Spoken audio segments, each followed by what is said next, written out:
আসসালামু আলাইকুম দর্শক, ঈদ উপলক্ষে আপনাদের একটা মেসেজ দিতে চাই। তা হচ্ছে এই ঈদে যারা আপনারা বাচ্চা কাচ্চা নিয়ে বাইরে বের হবেন, আপনারা বাইরে যে খাবার দাবার আছে এই খাবার দাবার থেকে একটু বিরত থাকেন।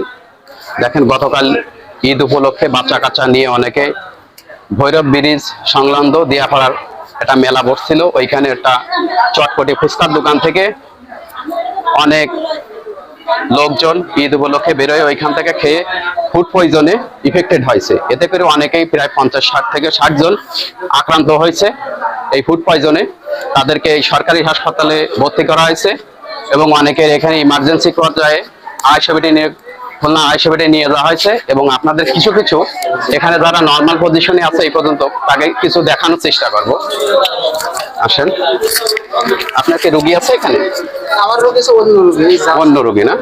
আপনি তো দেখছেন কি পরিমাণ রোগী আসছে। অনেক রোগী আসছে, প্রচুর পরিমাণে ফুড পয়জনের ফুচকা খেয়ে অন্তত 150-150-র উপরে রোগী আছে শুধু হসপিটালে ফুচকা খেয়ে। আমরা তো প্রেজেন্ট রয়েছি এই জায়গায়, আমরা দেখতে পাচ্ছি মানে সকাল 9টা-10টা থেকে শুরু হয়েছে এই পর্যন্ত 150-র উপরে রোগী শুধু ফুচকা খেয়ে সব অচেতন অবস্থা। আচ্ছা, আমরা কিছু রোগী দেখানোর চেষ্টা করব।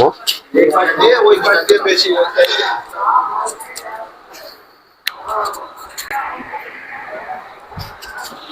বাচ্চা কাচ্চাকে ফুড পয়জন আছে তো এই দিয়াপাড়া থেকে এখান থেকে ফুচকা খাইছিল নাকি? ও, এখন কি স্বাভাবিক আছে? বমির ওষুধ দিচ্ছে না? না, স্যালাইন ওষুধ দেয়া করে যাক আল্লাহ দিলে এখন একটু স্বাভাবিক আছে। যাক, এখানে অনেকে একটু সুস্থ পথে আছে। যেটা এইখানে একটু দেখান, খেয়াল করেন। আপনার কি রোগী নিয়ে আসছিলেন?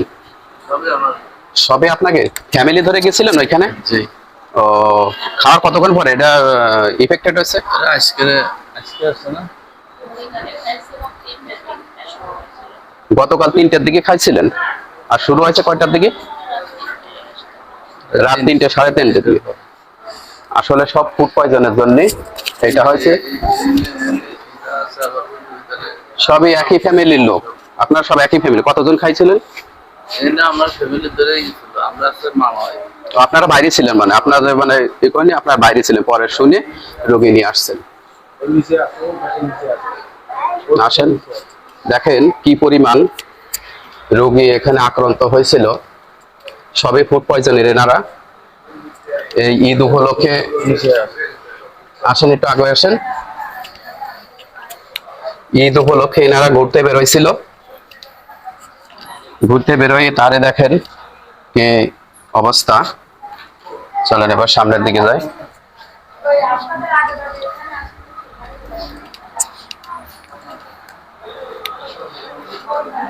আসেন, এই পাশে আসেন।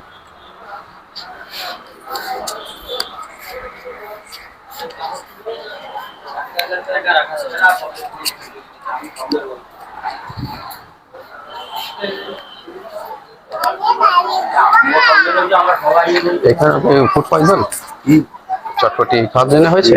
ও, আপনার কি আত্মীয় আছে এখানে? হ্যাঁ, আমার মেয়ে ওই যে ফুচকা খাইছিল নাকি? হ্যাঁ। এখন কি অবস্থা? এখন কেমন আছেন? এখন তো সুস্থ হয়েছেন? কয়টার দিকে খাইছিলেন গতকাল? সন্ধ্যার পরে। সন্ধ্যার পরে? কি ডায়রিয়া হয়েছিল? বমি হয়েছিল সাথে? বমি, পায়খানা, পেটে ব্যথা। বমি, পায়খানা, পেটে ব্যথা সবই হয়েছিল। যাক, এখন আল্লাহ দেখিল সুস্থর দিকে, তাই তো? দর্শক, আগের থেকে এখন ওনারা একটু সুস্থ আছে এবং অনেকেরই মানে ইমার্জেন্সি ভাবে 250 বেডে নিয়ে গেছে নাকি? অনেকের 250 বেডে নিয়ে গেছে। অনেক 10-15 জন 250 বেডে নিয়ে গেছে। ঠিক আছে, আসেন।